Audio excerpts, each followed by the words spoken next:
What up, everyone? This is Brenton. And Jenna. This podcast is all about connecting with our Autumn family in a fun and different kind of way. So turn down that CB, buckle up, and enjoy the show. It's going to be truckin' awesome.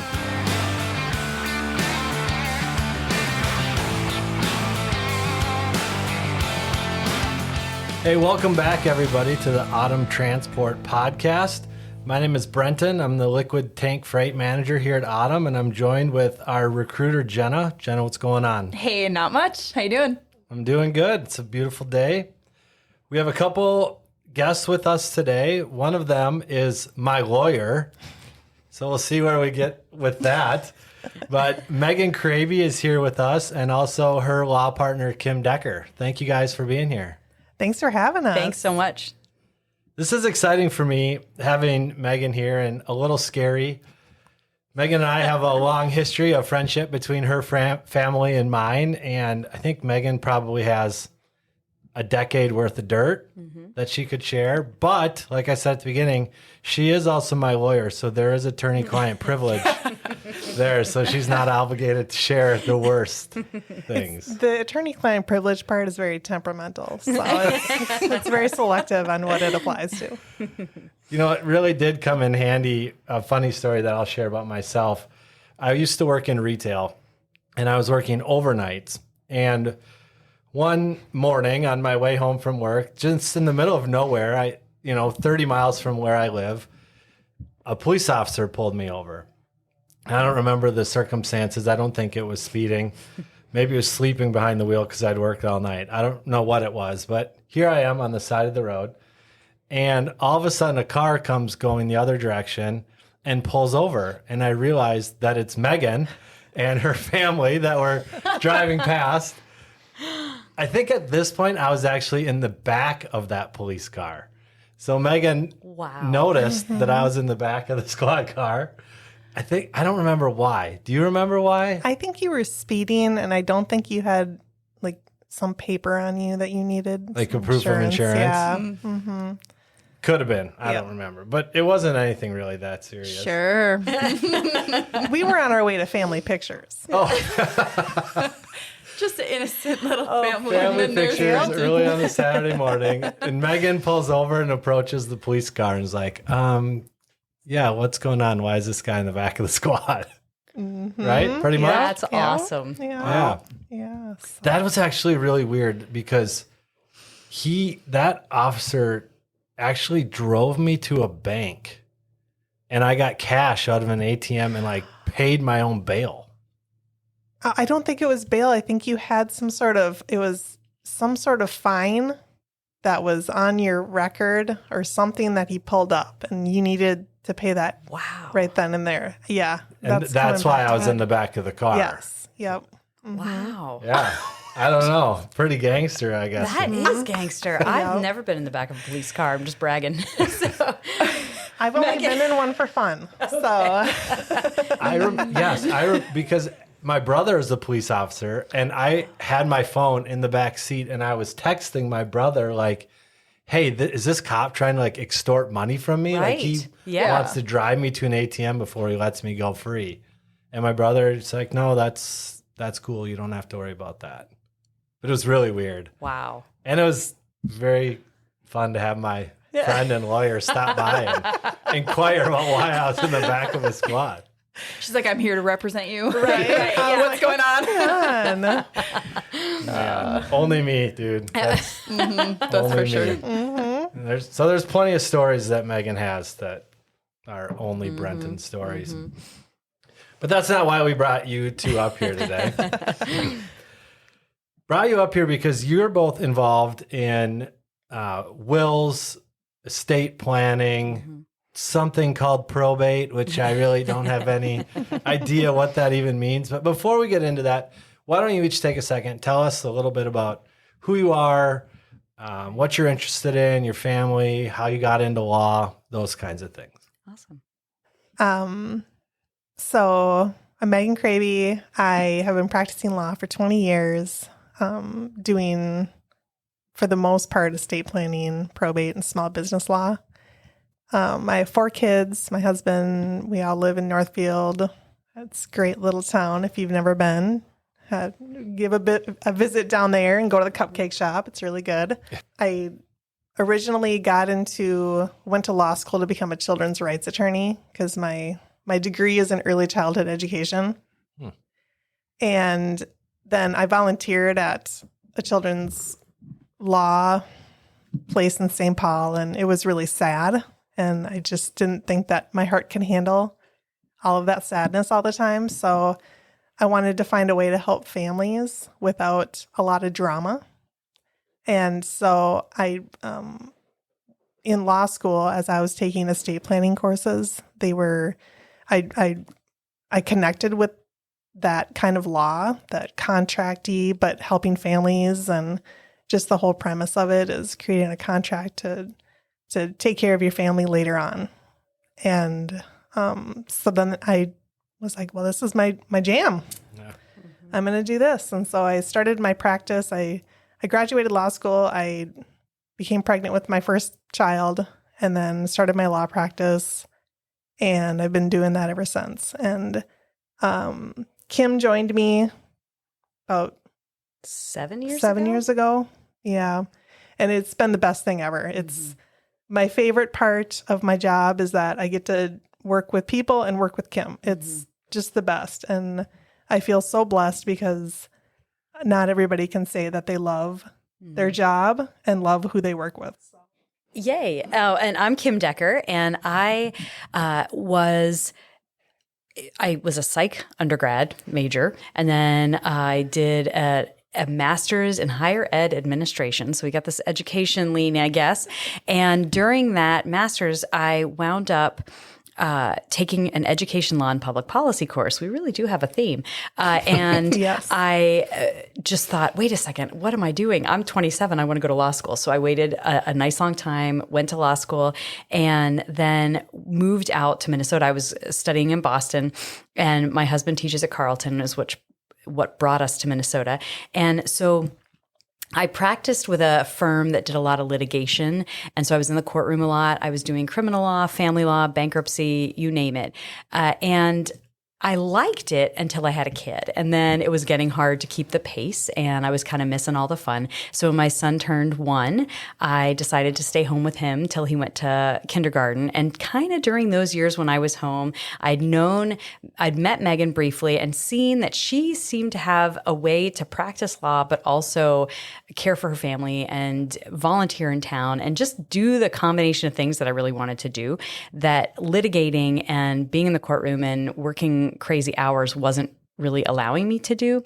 And so her and I connected a few times, and I was a bit of a commitment phobic type. And so it took me a minute, but then I eventually got very excited and we joined forces and haven't looked back. And it has been fantastic to kind of balance the helping people on our own terms too. And so we practice law a lot differently than many lawyers practice. So we have steered clear of this idea of a billable hour.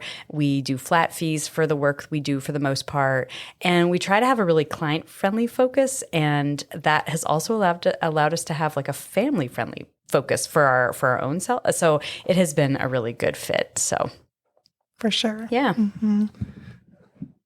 I can attest to the fact that you do seem to have that life-work balance thing kind of down in a way that you wouldn't always think about someone who's practicing law. Mm-hmm. You know, the picture that you see on TV is somebody who's just kind of a shark working all hours of the day, hours of the night, trying to get as much as they can off people and maybe help them a little bit because that's what their job is, but really trying to help themselves. Mm-hmm. And as someone who lived right next door to you for so long time, Megan, and you know, you said you started when you were pregnant with your first daughter, and she's the same age as my daughter. They've been friends forever.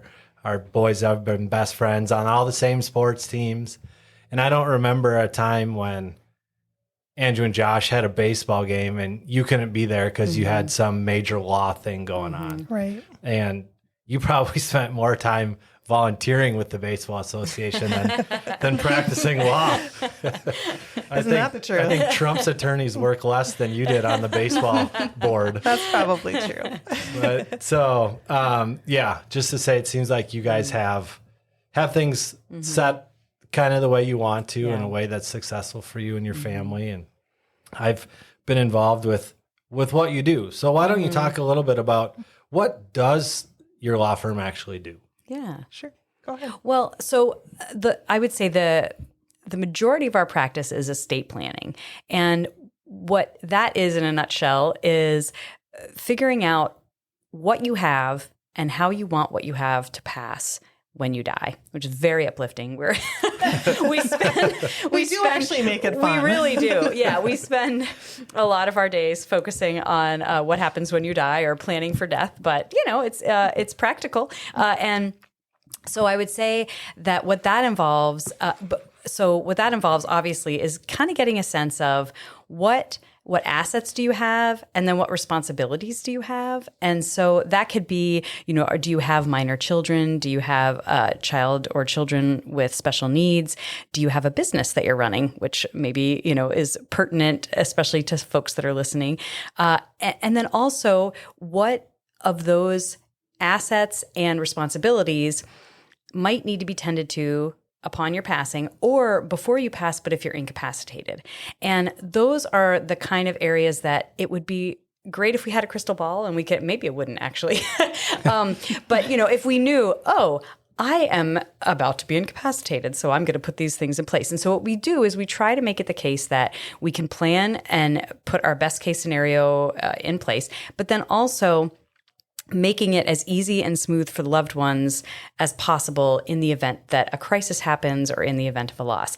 And so that is I would say, the big focus. And so with that comes certain things like then also for folks that maybe hadn't had those loose ends tied up or hadn't had those plans in place. And so that's where we get into estate administration. So we've got the planning side and then we've got the administration side. And that can look like a lot of things. Sometimes someone comes to us with a very tidy plan, their loved one has passed, and we're able to, within a brief meeting, help them tie up some loose ends, and then assets are transferred into the name of their survivors and everything's easy. Other times where there is nothing in place for planning, or the planning hasn't been kept up with, or maybe sloppily done, not by us, then at that point, we look to the possibility of a probate. And that is essentially just going to court and saying, hey, we have someone who passed and it's unclear how their assets should pass. And so we need some guidance and some accountability. And so that's what that process involves. And so we kind of help navigate that. And then with those side of things, with that estate planning and estate administration, also comes, clients that maybe say, hey, by the way, I happen to own a bunch of rental properties. What might be the best way to protect these both now and limit liability if somebody, breaks a leg on my property, but then also how do we make sure those assets pass smoothly upon my death? And then with that, with that comes kind of some areas that we venture into less frequently, but where we have a client and we're putting a significant plan in place for them, it makes sense for our hands to kind of be in those areas as well. So it's kind of a big picture. For sure. What else should I add, or what should you add? Yeah, I mean, I think that you covered it. It's, it all usually comes to us through the estate planning lens. So someone is usually entering the door of the office looking to, hey, I got to get my stuff in order. And then, we find out, you've been running a business without actually being a business. Let's get you set up with an LLC. We'll get that done and we'll incorporate that into your plan so that everything's kind of all set. Or else there's people that have said, hey, you started an LLC for my friend or my colleague. I need you to do the same thing for me. Mm-hmm. That summary is really what, made me think it would be so great to have the two of you here today to talk a little bit about this, because at Autumn, we have what are called owner operators, our driver partners, and they're all independent contractors who have LLCs set up. They're running their own trucking businesses. And when I Google search things like estate planning and truckers, there was nothing out there. I was getting 0 hits. And we're in an industry that's extremely dangerous. Correct. Yeah. Our drivers are driving 2,000, 3,000 miles a week on interstates. There's deliveries that go into some pretty sketchy locations. My drivers in liquid tanks know that all the tank washes are in the worst parts of every city. And so there's a lot of danger. And when I did some research, I came across some statistics that were pretty surprising, talking about wills and estate planning and things like that. A lot of these came from caring.com, a few from AARP, a few from a website called Trust and Will. But they were saying that only about 32% of Americans have a will, which was surprising to me. That number is even lower when you look at the age demographic of 18 to 34. A quarter of those kids. Yeah. You see, I'm old now. 18 to 34 are the kids. You go from 25 to 54, and only 27% of those people do. So a lot of people under the age of 55 don't have a will. They don't have any direction for, like you said, what is to happen to their stuff when they pass, what is to happen to them if they're incapacitated. I went on to see that 41% of people between the ages of 18 and 34 have never even discussed estate planning with anyone before. 52% of people don't know where their parents keep their estate planning documents, which seems like a pretty big deal. 18% of people, this surprised me, don't know what an advanced healthcare directive is. And then this is just for fun. 77% of pet owners have designated a guardian for their furry friend. Yes, that makes perfect sense, actually. It really does. People, what I found, those stats are really interesting. And I think they jive with what For sure. we've seen pretty well. So what we've seen is definitely kind of waves of times when people come in for their maybe initial estate plan. And a lot of times, the first time is me and my significant other are going on a trip and we're leaving the kids with grandma or somebody, Okay, so that's me. Okay, yep. Because at the time I was married, my kid's mother and I were going on a trip to Mexico, and Megan and her family are going to watch my kids. And Megan, I remember asking her about it, and she said, "Yeah, we'd love to do that. We love your kids. Yeah, that'd be great. But I'm not doing it if you don't have a will." Smart.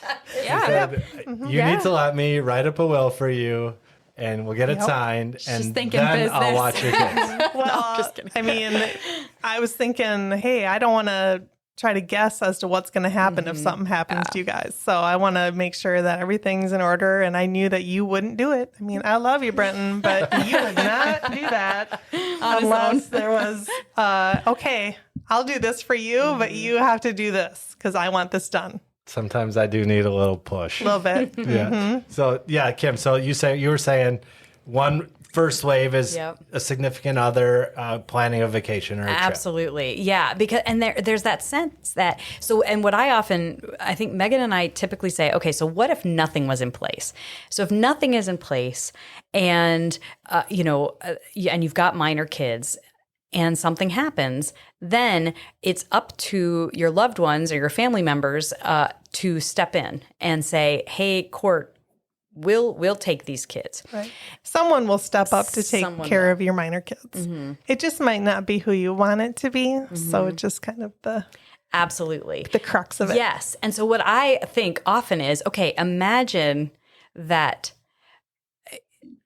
your kooky uncle who tells those stories at Thanksgiving that you really wish you wouldn't, imagine that's the person that rallies in your demise to take care of your kids. That's the kind of thing and he may have his, gifts and, his abilities, but maybe caring for your children until they fly the nest is not one of his skill sets. And so the idea is that at least those initial years, it's to say, hey, I want to get down my wishes for who's going to take care of my kids if I can't. And then the next piece of that often comes into play. Okay, and so if nothing's in place, your kids are likely to inherit any assets they have coming to them at the age of 18. And so imagine when you were 18 and if your parents even had a small, modest estate and you were to inherit, even say a house or the value of a house. If you were just to inherit that, thinking about what I would have done at 18 with, a couple $100,000 is not necessarily what I want my son to have to make a decision about. Not the best plan. We got to make sure that frontal lobe is a little bit better developed to make some decisions. And 21 maybe. Right. Yeah. I won't do it below 20. Like when people say I want my kids to inherit money and they'll say, well, they're fine. They're 19. I won't do it below 21. That's my hard cutoff. Unless there's like real extenuating circumstances that someone's like, no, my kid, he's 19. He works full time. He's got all his ducks in a row, whatever. And there's really no other reason, but 21's like my bottom. Because even then frontal lobes are. Even then. Yeah. And still not. Right. And men's frontal lobes at 21 are far less developed than female frontal lobes at 21. So it kind of depends. Maybe. I so badly want to argue, but it's 3 women and me in this room. So I think you're right, Megan. I think that it's situational. However, generally speaking. Well, we have 2 same age boys. Yes. And I wouldn't give either one of them an extra $1. No. But we also have 2 18-year-old daughters who I would be fine leaving alone for probably the rest of their life. They'll be fine. Yep. It's very interesting. Our kids have matched up very, very That's well. funny. They really have, haven't they? They have, yep. So what's the next wave then, Kim? I think so. I would say the next wave is then often somewhere in the college years when maybe, let's say, your kids are kind of in that college season, and imagine then that you've been working that much longer. And so if all of your kids are over 18 and your assets are maybe more significant than they were when you came in to get that guardian in place, that's kind of the point where then we think, oh, okay, the wealth accumulation, if you will. And I use that real broadly. We've seen, modest to incredibly vast that makes us a little sweaty and want to get a financial advisor in place. So, so it ranges, but I think at that point, then we want to look at different options, because once you don't have minor children anymore, then we can avoid having to go to the court for any kind of accountability. And so we can avoid probate. And that's a phrase we hear a lot. And a lot of times people are like, I want to avoid probate. And they have no idea what that even means, no idea what probate means. But the whole idea is once we don't have kids that need a guardian appointed, we no longer have to have the court's oversight and accountability. And so because now it's just about making sure money goes to the places, or assets go where the decedent, the dead person, wants it to go. So at that point, we can utilize trusts, we can utilize transfer on death deeds and beneficiary designations, which are other testamentary tools that we can use to have everything pass the way the person wants things to pass. However, we can avoid the time and the cost of having to go to court to get that put in place. And so that's usually, it brings with it some efficiency, some cost savings that usually a person wants for their loved ones. Now, there's certain situations where let's go to court and let's let a judge make an order about how this all happens, because everybody's a little cray-cray and a little, emotional about how things go. And so maybe we do want that. But I would say in a large amount of cases, the majority, the easiest thing to do is to avoid that, have the terms spelled out differently, and we can just make things go more efficiently. Mm-hmm. Is that what you would consider the next phase? For sure, absolutely. I mean, either college, when kids are over 18, or else when their kids have started to have kids, where, they're now seeing, oh, my kids are really busy with their own families. I want to make this easy for them. How do we make it the easiest possible for them? And then, along with the making it easy for the kids comes the protecting the assets for not only the kids, but then for the grandkids. So making sure that we have the ability to say, okay, this document says that if anybody who's set to inherit, so my kids or my grandkids are under the age of 30, it gets held in trust until they turn to 30. So that way, if one of their kids predeceases them, then that infrastructure is already in place to account for those grandkids. So it's all just set. And then we just basically send out a letter every fall that says, hey, we're still here. Anything going on? Want to touch base? And then we'll usually have several clients call, say, hey, my kid moved. What do I do? And that answer is usually, you're fine. Yeah. It's all good. And we don't charge for any of those phone calls. We want our clients to ask as many questions as possible. We don't ever want them to feel inhibited to call and ask a question. So, yep, it's usually just, yep, we're all good. We've already planned for that. I really find myself kind of in the midst of some of these things that you're talking about right now. I'm 43. Both of my parents are still living. And so in my mind, there's the thoughts of, I don't know how much longer they'll be living. I anticipate it will be a while, but you don't know. And they don't live super close. They have a lot of stuff, a place on a lake, a shop in town that's full of trucks and trains and other things like that. And so my siblings and I are talking about and talking with them. Do you have everything in order?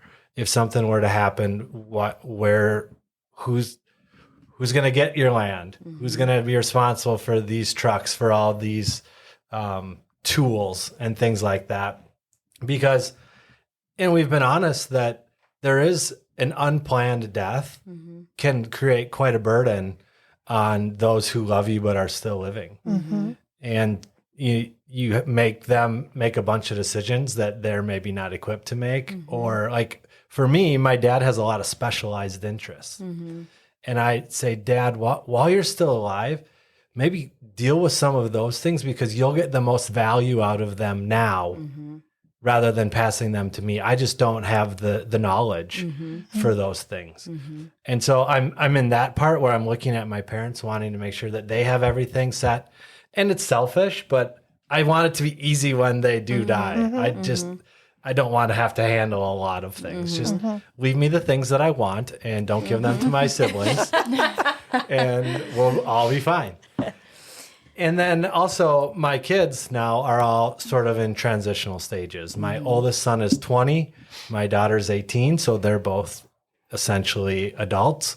And in college, out of the house sort of thing. My youngest boy is 17.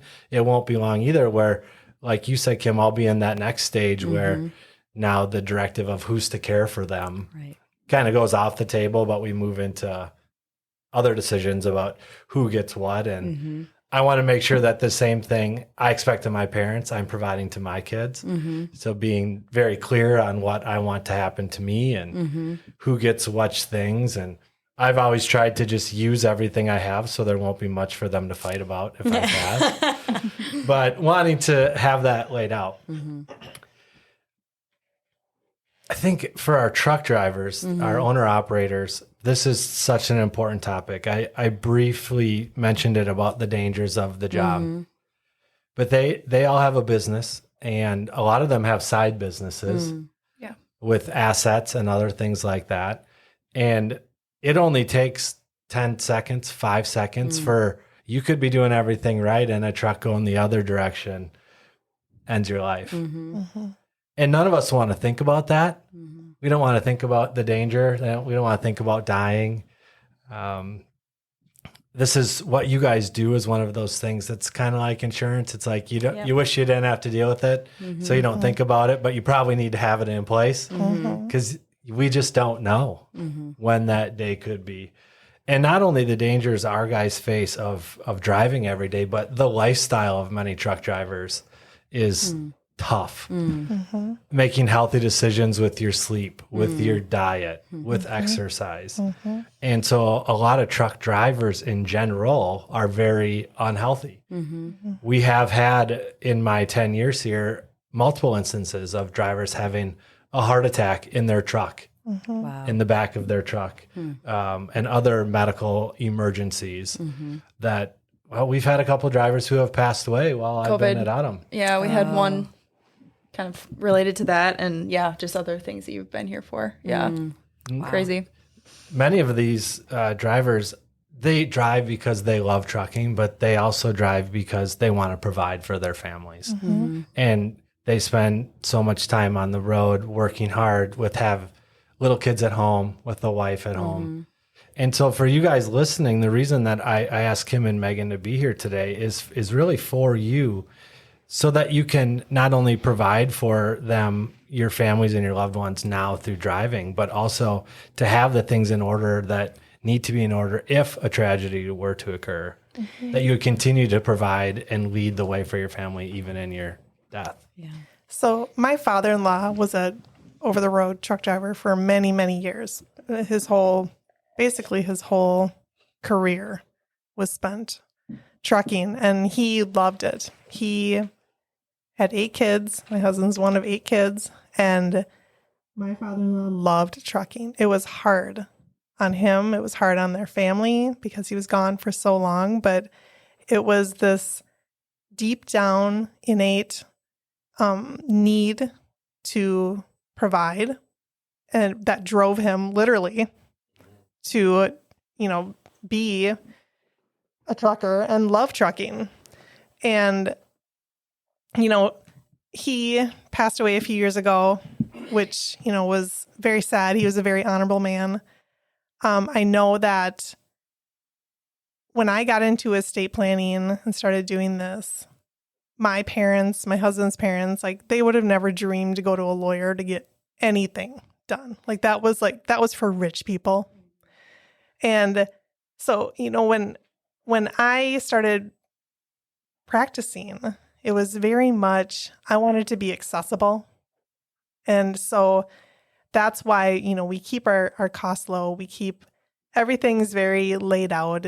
There isn't a surprise bill that you get in the mail, but it's along with the providing and that innate need to provide that many, many truckers have. It comes along with that, the responsibility to make sure that, hey, if something happens to me, I got this all set. So there's 2 parts of that providing, I believe. Part of it is, a big part of it is bringing in that money so that your kids and your family can eat, and you. And the other part of it is making sure that, hey, if something happens to me, I'm set.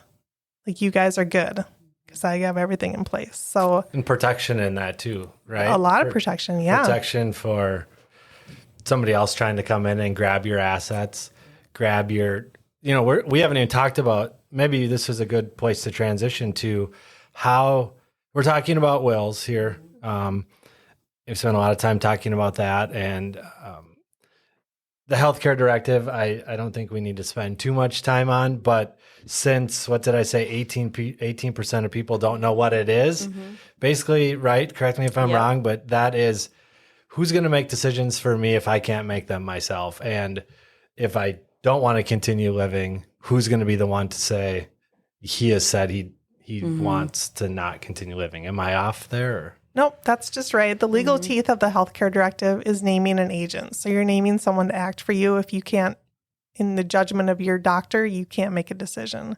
So obviously, if your choice is that you want to, if you're in a terminal condition, you're going to die soon, and you don't want to be kept alive by a bunch of machines, then you're going to want to pick an agent that can pull the plug, quote unquote, because that's a hard decision to make. And if your spouse is someone who cannot do that, or your partner cannot do that, then you need to pick somebody who can. So that's the legal teeth of it. And have that documented, written down, then that's what you guys do, so that if there, because I can imagine conflicts there, right? Where one family member says, no, I want him to stay alive or her to stay alive. And another family member saying, well, he's told me that he doesn't want to. Yeah. Right. And then having that document is what gives the authority to make that decision. Exactly. And when you look at, every different kind of family scenario, there's thousands of different scenarios, but You take, mom and dad are in a car accident together. They're both incapacitated. You have, Junior and Sally, who are the kids, and both of them, Sally says, no, we need to pull the plug. And Junior is like, no, I can't let go. The doctors are always going to, and there's no health care directive in place. The doctors are always going to err on the side of saving a life, regardless. They're never going to be like, oh, that's not what I would want, so I'm going to do this. They're always going to err on that side. So it's really important to have someone in there that can make that decision and to communicate with your families about, hey, this is what I want, and this is who is going to make the decision about it, and be honest and clear about it. Yeah, I have 3 siblings, and I made sure to pick. My choice would be to have my life continued. If it takes medical intervention to make that happen. So I had to pick which one of my siblings would be the one that would be strong enough to make the call. And I think I got the right one. But in case you guys are listening to this podcast, my directive is to pull the plug, guys. This works as a There you go. legal You have this. witness. As of July 11th. That may change in the future. Right. See my health directive There for you any go. changes. Well, I do. I work with our owner ops coming in as a recruiter. I talk to a lot of them, and they have a lot of questions for me throughout the process as they're looking to partner with us. And so a lot of times I hear when they get here, they've got their tax person, right? They've got their person who does their banking. Sometimes it's their wife, a lot of the times. But how do they then get their lawyer? I mean, does it have to be someone in the same state they reside in? Or, I mean, how does that process look like for them to get started if that's something they want to do? That's a good question. What I would say is if they look for a lawyer that does estate planning, that's going to be who can help them make a connection with getting a will or healthcare directive or power of attorney in place, and just kind of, that's someone that can sit down and talk with them. Ideally, it's someone that's in the state where they live, where they're domiciled, or, so where they get their mail is kind of a good place to start. Some people look to like a LegalZoom type of situation. It is not Megan and my favorite choice. I think what often is appealing is that it is cost effective, but that is only cost effective in putting the documents in place. Often it creates more problems, so then you have to go through the probate process anyway, which costs much more than it would have been to just talk to an actual attorney that can look at your information and help you make a good decision.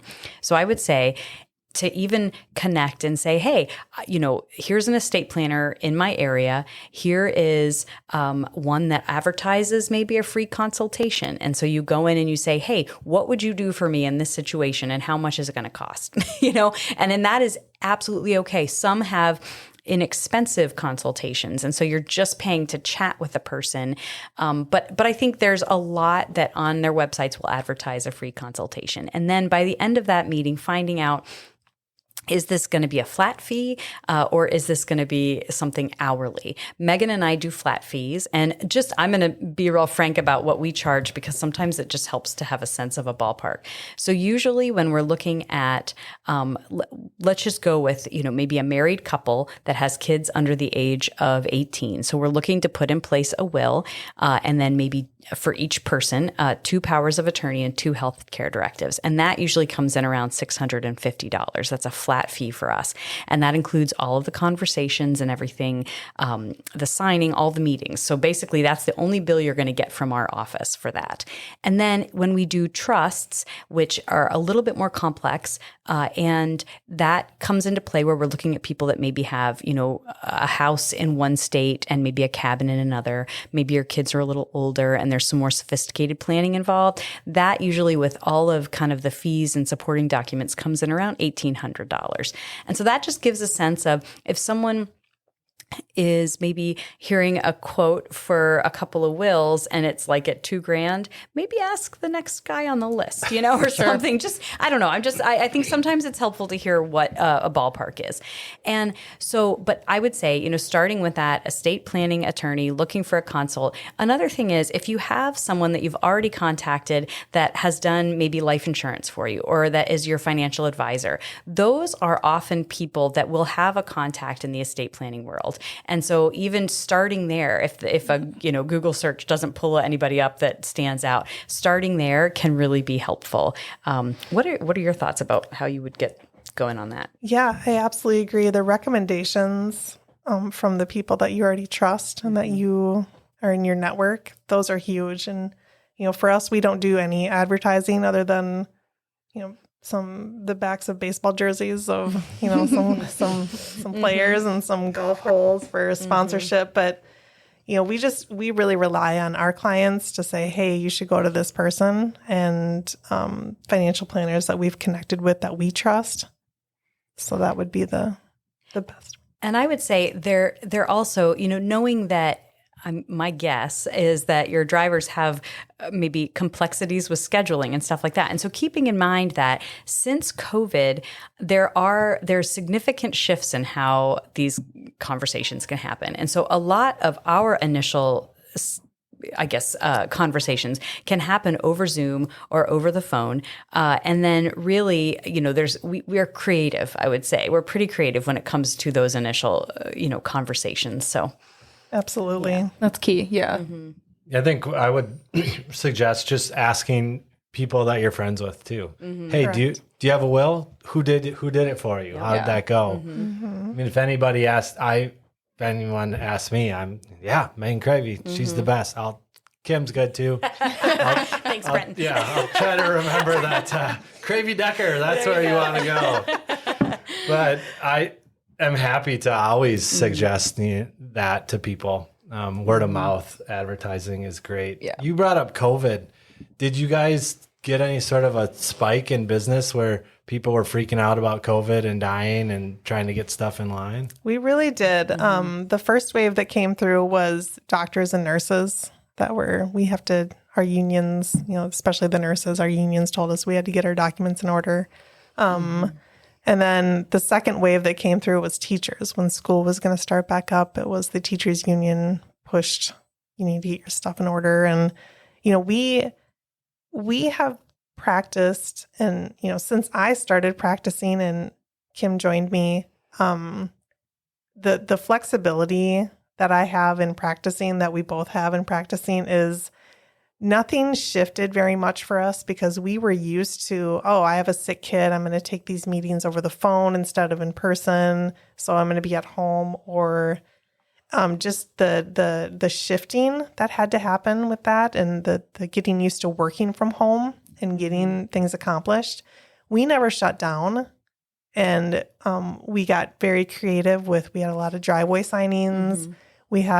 There's a gazebo that's along the river in the back of our office that became kind of an ad hoc office meeting place. So, we rolled with it, and we had attorneys reaching out saying, oh my gosh, how did you do this for all these years, having working from home and having these children around? And, just how we modeled the practice. That's your whole reason for doing it the way you do. Absolutely. Exactly. Right? Yeah. Mm-hmm. Yeah.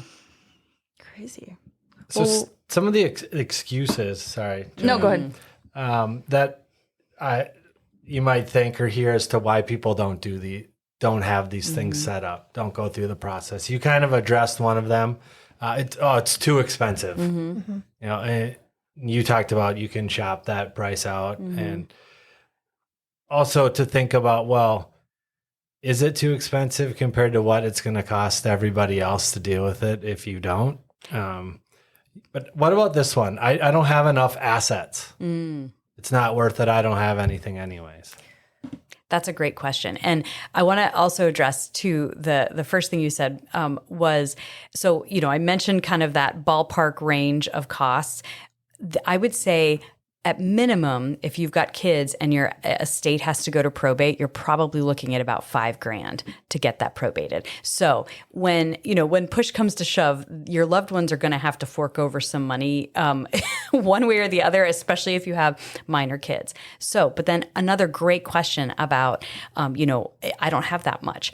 And I think what I would say is if you have an asset, whether it's a 401k or whether it's a piece of real property that pushes you over the $75,000 mark, and that's just in the state of Minnesota. I think it's only $65,000 in the state of Wisconsin. That is enough to trigger a probate process, so the court's involvement. And if you have minor children and maybe you're a single parent, that is enough to require that probate process. So really, if there's anything in that ballpark that kind of pushes you over, whether it's a retirement account that hasn't even vested for you yet, but those are the kind of things that make it worth having that conversation. When all of our drivers have trucks that are worth $80,000 to $200,000. Yeah. Right. So just their truck alone would be truck alone is a big enough asset that they need to have it. Yeah. Okay. Right. Yeah. Yep. And I mean, the state of Minnesota has come up with an estate plan for everybody, a default one, where if you don't have your documents in place, then they'll decide that, what sort of hierarchy. Yeah. How your assets will get distributed. It just might not be what you want. And I think that it's important for people to, even if they have very little, it's important to have those safeguards in place when there's, grandkids, when there's kids, grandkids, anything like that. Just having those safeguards in place to say, hey, we're going to protect this until, this person can make sound decisions. What if I want to make a change to my will or my directive? I had a fallout with someone and I think they'd enjoy pulling the plug too much. So I want someone else to have the chance to make that call, or I've added significant, my assets have changed. Like you said, I've had a turn of events and come across some cash. How is that a complicated process? Do these things expire? Do I have to do a whole new thing with you? Can I do updates? Talk about that. Great questions. So they don't expire. You can revoke the documents you put in place at any time, and you can amend them. And so when a will is amended, you put in place a codicil, and the codicil is often like a 1 or 2 page document that says, hey, delete this paragraph where we said Uncle Joey can have the kids as, the guardian, and instead put this paragraph in that says, now we want Aunt Sally to be the guardian. And so it's short and sweet.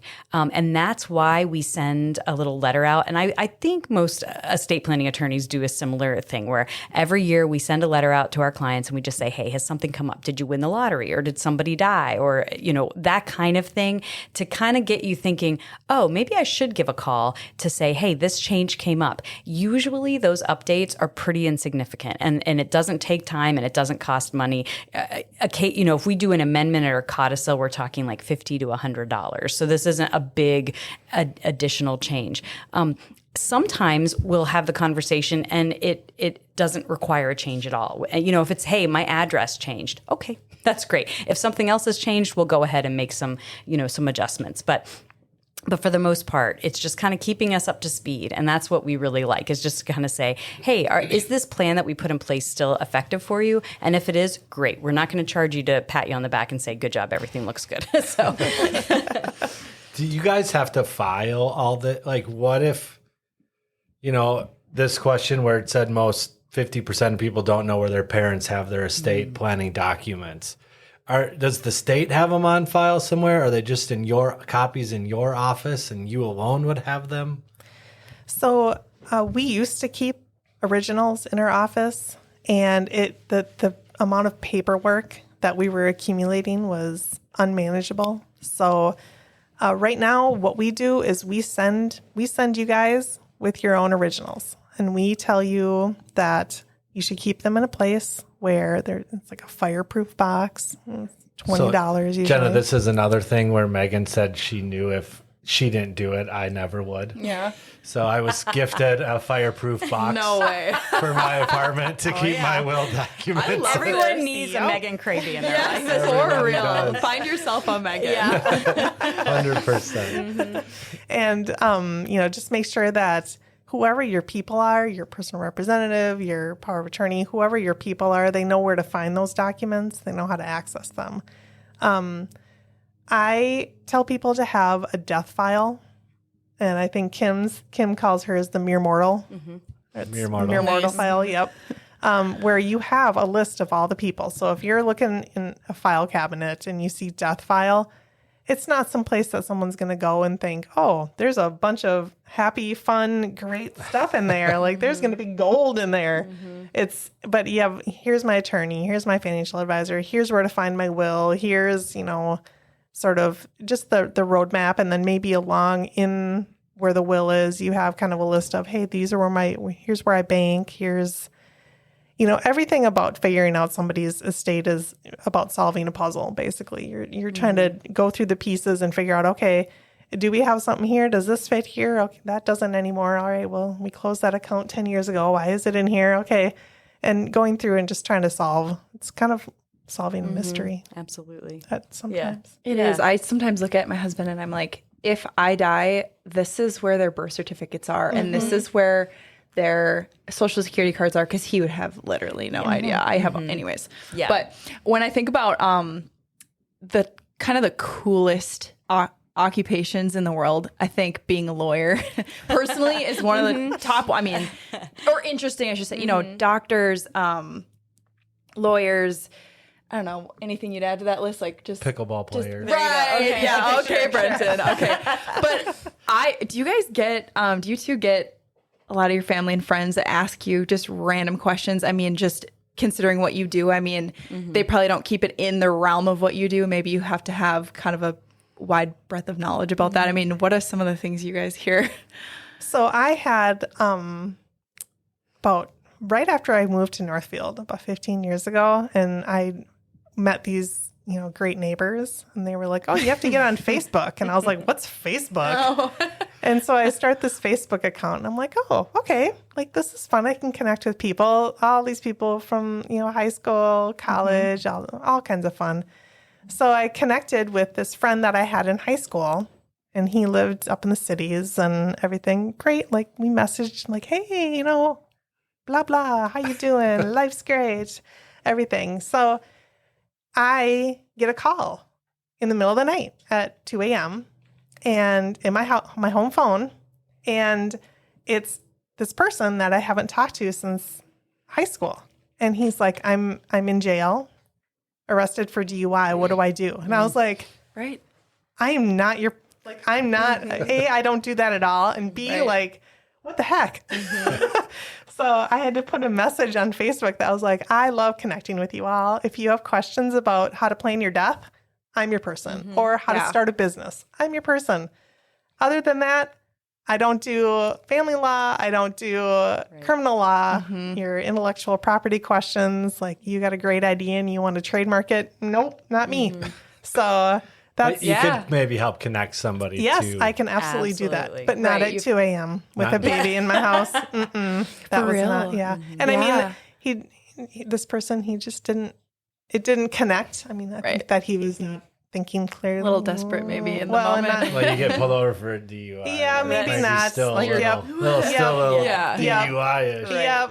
So, and he sent me messages apologizing profusely after that, and I was like, "It's all good, buddy. Yeah. It's all good. Just don't do it." Well, that's right. That's what I was talking about. Yeah. I may have to make the change to your number then, because I have given Megan, I've told all my kids, if you ever have a problem, you call Megan. Call Megan. Well, right. a little different, right? Yeah. I know. Heck yeah, I'm doing a U-turn. I'm pulling around, and I'm going to see why they're in the back of that car. So, Right. you got your circle that you'll do whatever for. I'm sure you do, though, that just in general, wherever you're out and about, someone sees you, oh, they're a lawyer. I'll just ask them a question real quick. Right. And we've talked to, Megan's husband is a dentist. And I also am friends with my tattoo artist. And all of these lawyer, dentist, tattoos are their doctors, professions where you're paid for a service that you provide, but it's such a necessary and interesting service that people think they can just access you with questions about your profession, kind of wherever you are. Right. I was having pizza with my tattoo guy, and another guy comes walking up and wants to talk about a design. Can you do this and this? And he's like, man, I'm at dinner with a friend here. Well, even with our retail background too. I mean, all the time. Can you pick this up? Can you buy this for me? What's all that kind of stuff. It's just interesting. Well, and I think that you and Kim have the same tattoo person. We do. Yes, we do. Yes. cool. Both Kim and I are working on Very some cool. pretty nice Some left arm significant- sleeves here. I know. With some They're tats. addictive. They are. But it is interesting. One of the things that I have said to some people before when they've called is I'm like, you're kind of asking like a question that you would want to talk to like a foot doctor about, and think of me as like a brain doctor, or vice versa. Like you want to talk to That a was a brain good guy, choice for you, and- Kim. right, Be the how about brain that? I'll be the doctor, brain not the foot girl. Exactly. Yeah, but I think like there are these niches, and yet at the same time there are the people that I'm like, no, I want you to call me because I want to make sure you get to the right brain Yes. doctor or the right foot doctor. Exactly. So, Exactly. Yeah, but it So is. the Bellevin children at any point in time, they have an issue. still Like okay. There you go. I'm sending them to the person I want them to go to instead of Joe Schmo lawyer. Right. Perfect. Right. 100 ambulance. Right. Is there anything that we need to say specifically with relation to drivers owning an LLC and how that needs to be protected, or things that they should be thinking about in terms of estate planning as it relates to the LLC? Sure. Owning an LLC is, lawyers, we love LLCs. We love them. They're such a great, accessible way to protect your assets and protect yourself in your business. So as it relates to estate planning, really, what governs the LLC is the operating agreement. So you start your LLC, you file it with the state, everything that you get, the articles of organization. Those are all great, and that's what you need for banking along with your tax identification number. But the article or the operating agreement is what says how everything is supposed to go in your LLC. So who makes decisions, when decisions are made, what happens if you die, if there's two or more partners, then what happens then? Having that a good operating agreement is really, really important. Lawyers in Minnesota, and I think that the legal system in Minnesota in general is a little bit conflicted as to whether or not an LLC is a probate asset or not. And so it's kind of in this gray area where you can talk to 5 lawyers and they'll be like, yep, definitely a probate asset. And 5 other ones will be like, no, it's an entity. Why would it be a probate asset? So probate asset, you're Yep. saying, is something like, would a car be one of those, like a personal vehicle? It's just something the court has to decide who gets control yes. of? Yep. So, a court would decide who gets control of, like a house. If there's no document, then we have to go to probate. So Jake, you get the car. Andrew, you get the house. Izzy, you get the business. Yes, there you go. Yep. Okay. And so, a lot of times with some estates, usually more complicated estates, will assign LLCs to trusts. So That was going to be my next question. to close the probate loophole so that there's no question that this isn't a probate asset. Like there's no need to start a probate to deal with this asset. So, I mean, if I was thinking of a gold standard, like a gold level estate plan, it would be to have a revocable trust and assign the LLC to the revocable trust so that there's no question that there's no probate, that everything is supposed to run outside of the court system after your death. So our drivers should have a will for them and their significant other, if there is one. And then they need to have a healthcare directive. Yes. and then they need to have a power of attorney. Yes. Which that we didn't really talk about, but correct me if I'm wrong, but that's just someone who's assigned to make decisions in the case that you can't, unrelated to killing you or not. Right. It's just your financial world. Your financial Yes. decisions. Yep. And that I does like not that. have to be the same as the healthcare directive person, correct? Correct. It could be two completely different people. And then, okay, so we have a will, we have a healthcare directive, we have our power of attorney document, and then we're going to want to have a trust to put our LLC, our trucking LLC in. It's possibly. It's It recommended, depends. right? It depends. Yeah. Right. Okay, now you truly are being lawyers. exactly. It's okay. It's so hard to say, because what is necessary for someone, and we will look at someone and say, you need this. And if you don't want to do it, we're going to write you a letter that says, we told you to do this and you declined. But for someone else, it might not be necessary. So and those four things are things they should be talking about, though, Yes. with their Great estate point. planning Absolutely. representative. Absolutely. Absolutely. And looking at those out. The first three, though, we're in agreement. You got it. You need to have. Yes. Yes, for sure. And then just the trust would be situational. Absolutely. Do you need to have something big to create a trust for? Because just the thought of having a trust makes me feel kind of fancy. Yeah, for sure. I have that in my trust. Right. Is that necessary? It's not. In fact, what I think almost triggers a trust being needed more than the amount of assets you have is how complex is your desire for what happens to those assets.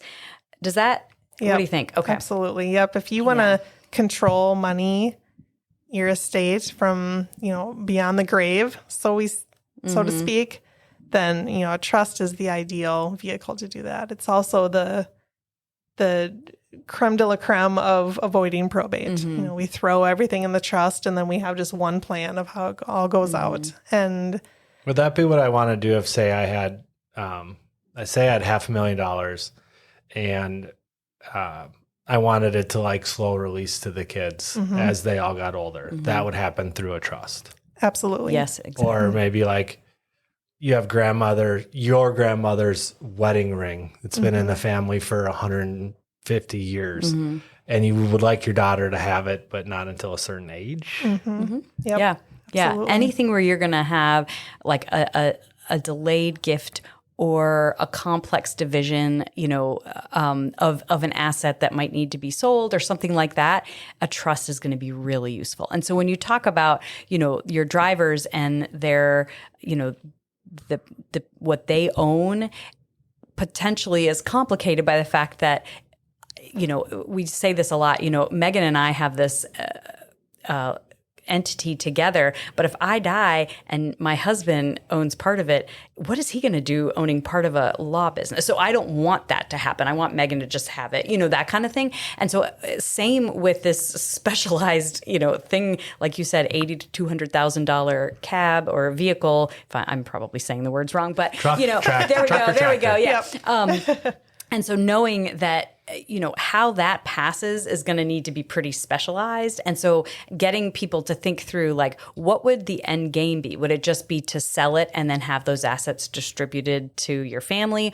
Or would it be that you have, a family member that you're no, I want them to continue this business, that kind of thing. So those are why trusts would come in hand, is if that's a complicated, situation or a complicated calculus, then we want to put it into the body of a trust. If it's pretty straightforward, where they're just sell it and liquidate it, then maybe a will would suffice. So it's those kind of things that we would talk through with the person. And sometimes it's a privacy issue where people don't want all their business laid out there for the court because, whether you have a will or not, that, especially with a will, though, your will gets published in the court record. So that's why we know what's in Michael Jackson's will. And the fact that Prince didn't have a will, seriously. Yeah, that's a mess. That's I a know, whole nother- yeah. And but a trust is private. So it doesn't go to probate court. There's nothing that creates a court record of it unless there's a problem. But So sometimes when there's difficult family dynamics and there's estranged relationships, then people want trust because they don't want that all out there for everybody to see. So they don't want their business, their dirty laundry aired, so to speak. But Yeah. Well, it's Jen. I don't know if you have any other questions. If not, Megan and Kim, if you were contacted by a truck driver tomorrow, and we do have some who live in Minnesota, and so guys, for those of you, I would recommend Kraby Decker Law Firm for all of your will and trust needs. Give them a call. But what would you say if one of them called you and said, "Hey, I heard that podcast. What do I need to do?" Well, I think we'd start by saying, hey, let's, we'd have a conversation about, what they're thinking. We would probably email some worksheets to get them to kind of think through what type of stuff we would want to know from them so that we could make the best contact. And then we would set up a time to do a follow-up call after they had a chance to look at this look at these worksheets. Again, the worksheets are less about fill this all out and more about this is the information we need so that we can actually have a fruitful conversation. So get that stuff straight in your mind. And then at that point, we can set up a phone call. We can set up an in-person meeting. We can do a Zoom, a FaceTime. Basically, we're super flexible about that piece. And so we then have that conversation and talk through what their wishes are, what their assets are, what might be a good plan. And then usually by the end of that conversation, we say, hey, this is what we think you need. This is what we would charge to put it into place. And if that sounds good to you, then we'll get rolling. And then it's in our kind of court at that point. And then it's our job to get those documents drafted and that kind of stuff prepared. And then we typically meet to review together what the documents say so that the person's comfortable with what they're signing. And then we do, a signing at that point. And we've done signings very creatively. So where we have somebody that's local-ish, we meet up, we have two witnesses, we get it done, but don't let that be a hang up to, if the location and that kind of thing is tricky, we've found a lot of creative ways to make that signing happen. So, and what's typically turnaround on a fairly straightforward will, power of attorney, healthcare directive? 30 days? 2 weeks? 2 weeks, 2 probably. weeks, It more like depends 2 on weeks. when people get their Yeah, information on their as worksheets. quickly as they can get it to you. Yeah. We can turn it around pretty Yeah, quick. we turn it around. Yeah. Nice. No, that's all. Yeah. Well, I just want to say thank you guys for coming up. I really think this is an important topic. And I talked to a coworker today and they asked what the podcast was going to be about. And I said, well, it's my lawyer. She's coming up. We're going to talk about estate planning and wills. And he was like, man, it's summertime. Nobody wants to talk about that stuff. But my point back to him was, first, you're super offensive to me right now. I hate you. And second of all, this is a time where it actually is great to talk about it because way more people are traveling right now. So the roads are busier. And I hate to keep bringing it up, but the risk of accident and something terrible happening is higher in the summer. It just is. Swimming, accidents. Yep. There's a lot of things. So don't let the time of year, don't put it off thinking, oh, this is something I'll handle when it's winter and I'm bored. Or this is something I'll handle, I don't know, when it's not football season. Right. Like this is something that I think I want all of our drivers to be able to say, hey, yeah, I have a will. I have my power of attorney. I have my healthcare directive. My family knows where that information is. I've been clear with what my intentions are so that if something terrible happened, just think about the stress of your family and the pain of losing you and you not being at those special events, you know, being around day to day. And then on top of that, now they have to think about going to court because you weren't clear about what you wanted to happen and your crazy brother is in here causing all kinds of trouble. Right. They can't even properly grieve a loss because they have all this other stress. So guys, girls from Autumn, anybody, friends and family listening to this, please if you're not in Minnesota and you can't use Kraby Decker Law, go on Google, type in estate planning in the city that you live in. I'm sure you'll find some options, or ask a coworker, ask a neighbor, hey, do you have a will? Who do you recommend that I talk to? And get this done. It's well worth it. And then get somebody to buy you a fireproof box to keep your documents in. Thank you guys for being here. Seriously, so interesting. I mean, Well, thanks for having us. Yeah. I really Thank you so appreciate much. it. Yeah. We love talking about Yep. this, and it seems strange that we would love it, but we do. So Thanks again. Well, thanks everybody for tuning in today to the Autumn Transport Podcast. It was a super important topic, and Megan and Kim did a great job of giving us a lot to think about, to learn, and to put into practice.